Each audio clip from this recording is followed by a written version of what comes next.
Yes. Hi, I'm Evelyn. Hi, I'm Chloe. We hope you stay for a while. And today we're joined by our wonderful guests, Lal and Sharsota. Could you introduce yourself? And then Sharsota, could you introduce yourself? Hello, my name is Lal and I'm in 12th grade. I go to Conrad High School and I am graduating 2022. Hi, my name is Sharsota and Lal. I'm currently in Conrad High School and in 12th grade. Gonna graduate soon. Hope so. All right, thank you for joining us today. And for our first segment, we'll be playing an icebreaker and Evelyn will be leading it. So let's get into it. Okay, guys.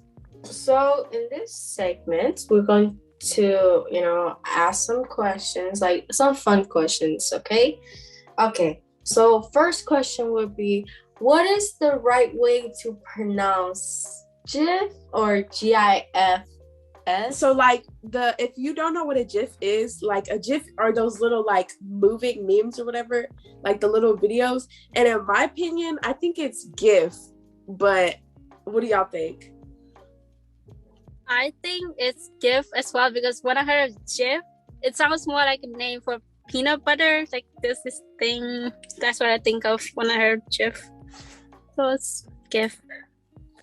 I don't know because I never say them. I only type. So give because I never heard of shift before. So I'll do give. For me, because how all three of the letters are like capital letters. So sometimes, like some people say it's GIF because it's like all capital, and you know how like all capital are usually like just their own letters sometimes. So yeah, some people think that. I mean, that makes sense, but also like just is like, yeah, I understand that one too. Okay, so moving on to our next question. What came first, the chicken or the egg? Evelyn, what do you think? This is weird. You see, so I mean, actually, I don't really know, but people are saying the chicken because how would the egg come without the chicken? And then some people says like, but how would a chicken come if there's no egg? I'm like, I don't really know, so I'm kind of like either way. What about you, Lal? What do you think? Chicken. I think chicken. I don't know, but like, cause like before the kid, like the baby born, we need like the mom first. I don't know. The mom's more important. No, I mean they're both important. But I choose chicken. Yeah, I think I agree with both of you. Oh, well, Evelyn didn't really say one or the other, but I think I agree with Lal. I think the chicken came first. What about you, Sharsota? I was thinking egg more so because like both of them doesn't really make sense, but I feel like egg makes more sense to me somehow. Yeah, I get that. I mean, I used to think it was eggs, but now it's kind of like, but then how would the eggs come without the chicken too? So yeah, I mean, either way, both kind of make sense. Both don't make sense. Kind of make sense. Still the same.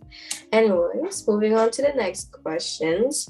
Should toilet paper hang over the roll or under the roll?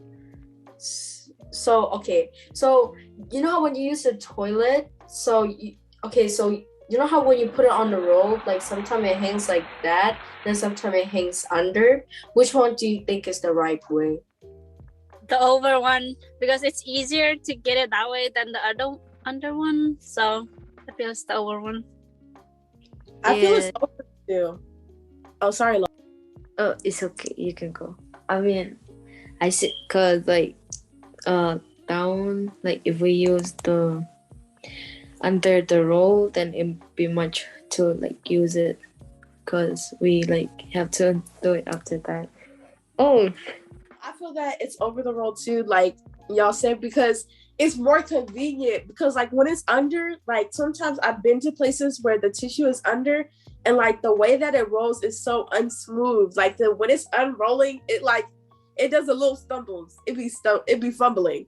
But over, it's like it runs so smooth. So I was like, yeah, over gotta be the way. Yeah. For our next question, let me say mine. I mean, I agree with all of y'all. You know, cause like I mean, like if it's under the rolls, like sometimes when you really need it, cause you only used to like over. Well, when it's like hang over, and like when it's hang under, it's like you're trying to search for where the roll is, and then sometimes you never gets that, and that is very frustrating. But also, you know, some people like it under. Apparently, is because like how do I say, when you hang it over, it gets wet easier or something like that. I don't know how, but that's what some people think, and I'm just over there like, I think over is like much more like convenient than under. I don't get why some people say. And for the next question, it is: are morning people more productive than night people? What do y'all feel? I feel like I'm more productive night than in the morning because I'm always tired. But it depends on the person, maybe. I don't know. I definitely agree with you, Sharsota. I feel like it depends on the person. You can't really say, oh, morning people or night people are more productive because it depends on what kind of night person they are. Because like there's people who like stay up late to do their work at night, and then when it's time, like they stay up so late to do work at night that during the day they crash. Or there's night people that also don't do work at all and just have fun during the nighttime, you know? And then, but for morning people, just because you wake up early in the morning doesn't mean that you're necessarily productive, you know? Because you could be like, oh yeah, I'm gonna wake up early in the morning, and you wake up early in the morning. Because I can even admit I've done this myself. I've woke up early in the morning and say, oh yeah, I'm gonna do my homework before I go to school, and I end up scrolling on TikTok for 2 hours. So I agree with that. Actually, I know a lot of people who are more productive at night than in the morning. Like, even if someone's a morning person, they kind of admit that, like, they're like, you know, at night, my mind is like more productive while doing work than in the morning. Because in the morning, it's like, you just woke up, you know, like, and you're trying to like do things that you do instead, like, you know, like eat breakfast, you know, work out if you work out, or like do all these things that you usually would do. Because like in the morning, I don't think it's like more productive, but it's more like you're just like more calm in the morning. Like morning person are more calm in the morning. They're not as like productive. But like I'm pretty sure like a lot of people minds are more productive at night. Because like at night you feel more safe. You know, like it feels more calm, and like when you feel alone, it's like you kind of do your work a lot more than in the morning. Yeah, that's what I think. What about you, Lal? I agree with you because like sometimes I feel productive when I like at night, because in the morning when I get to like school, everything was so like I don't have time to like do anything because all my mind was to sleep. Because at night I stay home and then I have to do my homeworks because I forgotten a lot. So I stayed up all night until like, I don't know, 5 or maybe 6 in the morning. And then, but the morning, even though I sleep early, is still the same. I still don't know anything because morning just make me grumpy. Literally, I'm laughing because I'm like, as you're talking, I'm like, oh, that's me. Like literally. Because the classes that I have in the morning, like, I don't know, I'm less productive. I'm not even gonna lie. Like, I'm glad that those classes are electives because I'm the least productive in my first and fifth period, because like there's no reason I should be at school that early in my mind, even though it's like it's later than middle school, but still at the end of the day, I'm like, oh, I'm tired. You know, when you first get to school, you're like, I don't even want to be here. Sometimes it's like, ooh. What about you, Sharsota? I think the same, because like in the night I do more work then in the morning because I get kind of lazy and then just like procrastinate until it's night. Then I try to do my work. Right. So Moving on to our last question for these icebreakers. If all world leaders were women, do you think that there would be war? Like, would there still be wars, or would there not be wars? What do you think? I think there will still be war because there's tons of political powers. Even though we might be women, we will still want to grab the powers a lot because they're in, like, in the countries we like want power. So we might have like, go to do risk or different. I don't think it will change that much, even though girls will be leaders. Like, we all have same goals. We want to be the leader. So I still think that will be worse. same. I think it like people have different views and that sometimes you don't really agree on it. So you can like still fight about it. Or if you want the same thing, then there's always gonna be war.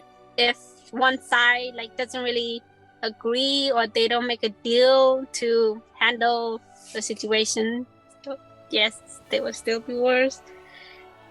I don't know how I feel. I feel like there wouldn't, but there would be little disagreements because at the end of the day, we are human. But I feel like women are more nurturing because, like, with men, it's more about dominance. And I feel like with women, it's more about nurturing. And I feel like if we had more women in, like, higher up political powers, then we would have, like, I guess it would be more peaceful because, like, when you think about it, it's like men sometimes can be like, oh, win the war, think about it later, think about the effects later. But women are always like, oh, but what about the children? What about the millions of women that are like caught in the crossfire of war, And so I feel like there might still be war, but I feel like we would do it more strategically and more smarter and more like ethnically right, I guess. Even though I don't think war will ever be ethnically right, but not ethnically, why do I say that? Morally, that's the word I was looking for. Yeah. I mean, I would agree with that because I mean, well, like, either way, there's always war everywhere. But the thing is like with women's, because like it's kind of scientifically proven that like women's are a bit more mature than men's. Like, I'm not saying that men's are immature, but they are mature.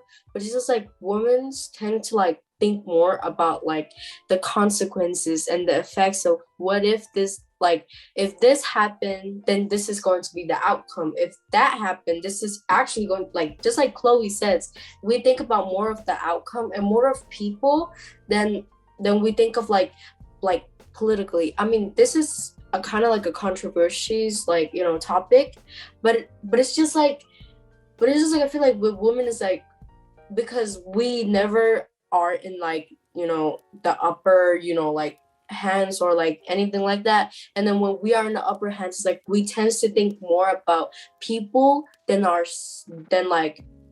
Like, we think a lot about like more like morally, like if you guys know what I'm trying to say, it's like we think more about the people than we ever think of like anything else. It's like we put people first.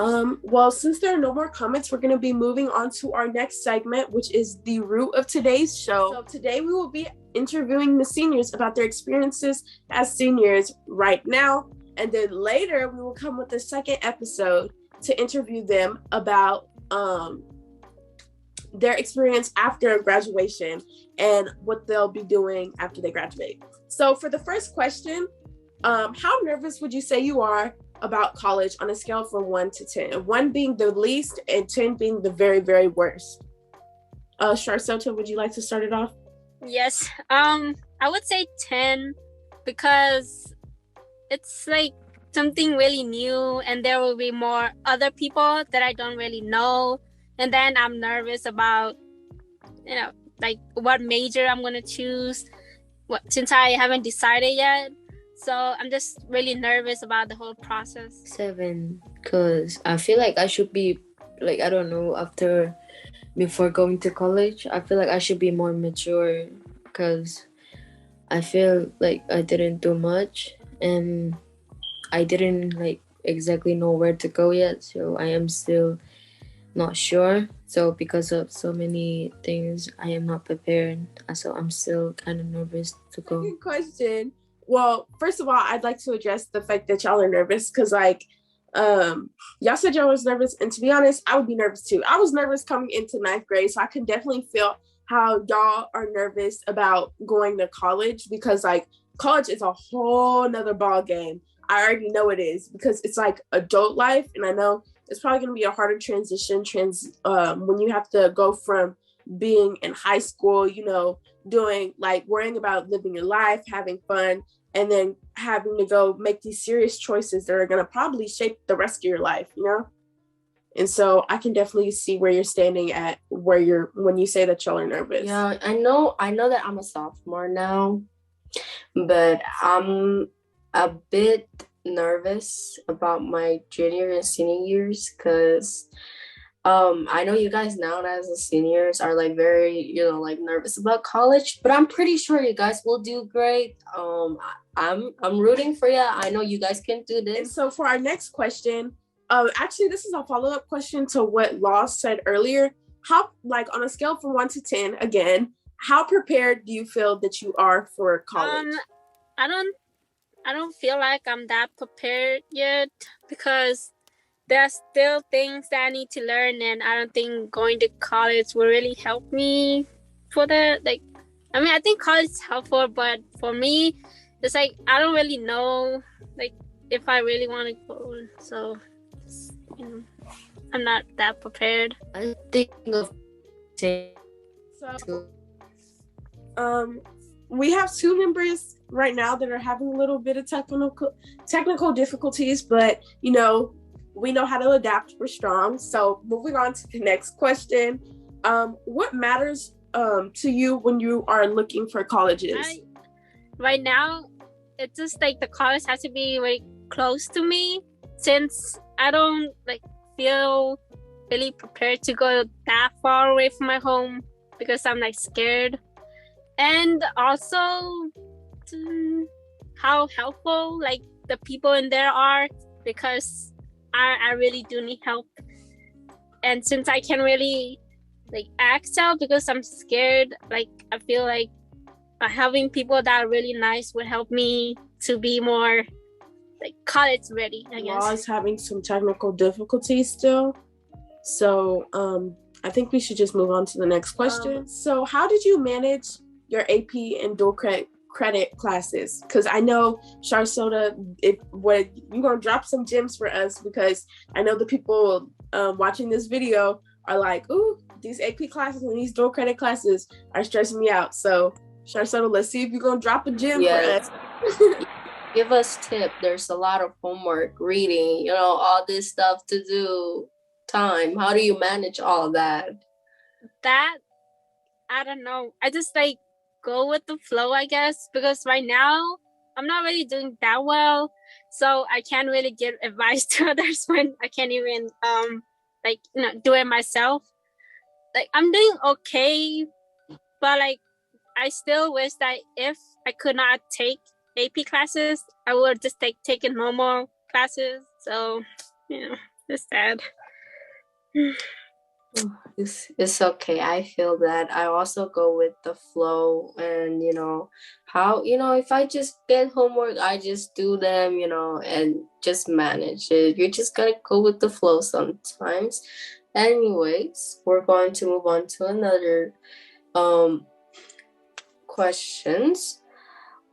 So what do you think about clubs? And like, if you are in a club, do you think there are beneficials, like when it comes to like applying for college and, you know, scholarship application? Do you think I don't know if they matter the most, but I feel like they will help you to like learn different things. Like if you're in mathematics clubs or something, like, you know, you learn more about math, but also like get your name out there. And like if you wrote in like your resume, that like they know that you are like open, or like you have at least social skills to do things outside. I mean, I haven't joined any clubs since I started high school.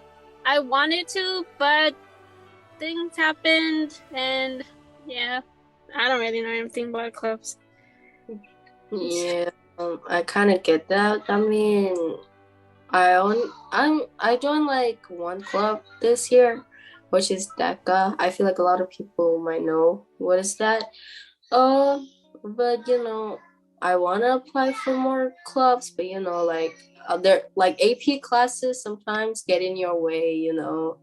They're always there. Yeah, I definitely because I'm in mock trial, like and I'm in Eagle Scholars as an extracurricular, and like even those two clubs, like that's a lot of time management. And also, I remember in middle school, like I used to play a lot of sports as well on top of doing debate and and Eagle Scholars.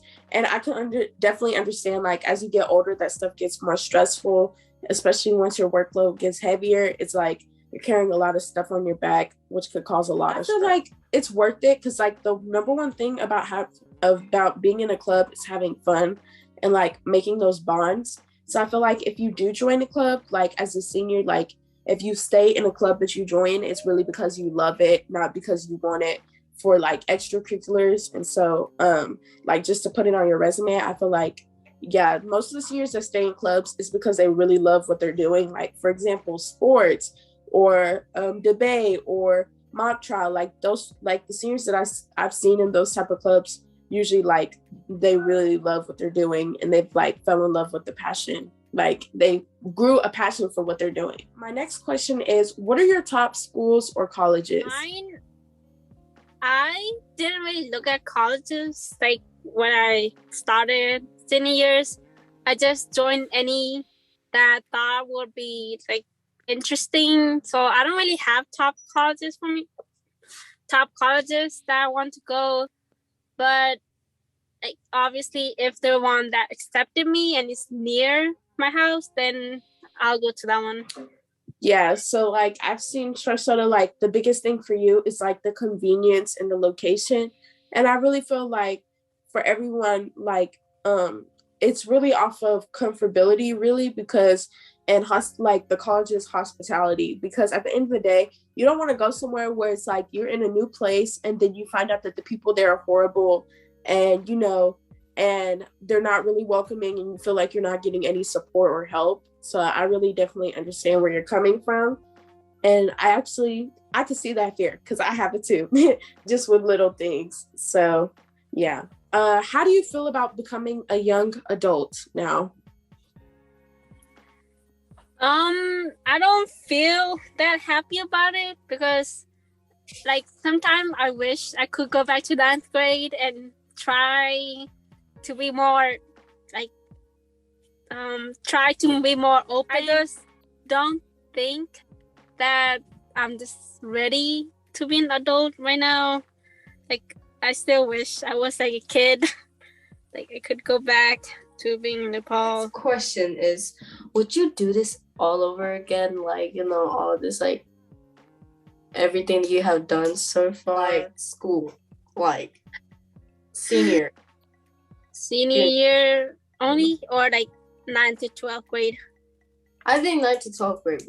Would you do that all over again? Like go through that process? Yes, I think I would like to do it again because like when I went to 9th grade, I wasn't really like the most talkative person, so I would just keep to myself. And sometimes I even wonder how I got to 12th grade. I went back to 9th grade, then I could try to be more open and like talk to other people and join clubs so that I could have people who like similar people who would understand me. And all right, so we're gonna close it off with our last question. And our last question is, how do you motivate yourself, like to push you towards getting up every day, going to school every day, doing what you need to get done, finishing that last piece of homework that you left for last because it's hard? How do you like motivate yourself because I feel like a lot of people watching right now are wondering, how do they, like, they're looking right now at their 9th grade selves, seeing that they have no good study habits, probably, calling some people out, seeing that they barely get any of their homework done. So, like, what would you use to motivate yourself? I don't really motivate myself, actually. Like, I'm not much of an optimistic person. Like, always second guess myself. Like, the only reason that I feel like I'm still going on right now is because, like, I just want to get it over with. I guess my family motivates me as well, because I want to, like, make them happy. So yeah, my family is the only thing right now that's motivating me. Okay, I know what I am being, like, if I know I can do it, but I didn't do it because I find excuse, like, I'll do it later from my family. All right. So that was our last question. And this is part 1 of asking the seniors. And there will be another episode of us asking seniors how they feel after their graduation date. And hopefully we'll see Sharsota with a little bit more optimism. Maybe she'll feel more comfortable about where she's at and where she's heading. But yeah, so that concludes our episode today, and make sure you tune into the next episode. You don't want to miss it. Subscribe and turn on our post notifications bell so you will never miss when we upload. And until next time, remember, if you're not going to speak up, how is the world supposed to know you exist? Also, I want to thank all of our guests for being here and coming and doing what they need to do. Even though Law had a little bit of technical difficulties throughout the episode, I still want to thank her. I want to thank Sharsota for being a wonderful guest. And like always, thanking our team for helping us put out each and every episode. Bye!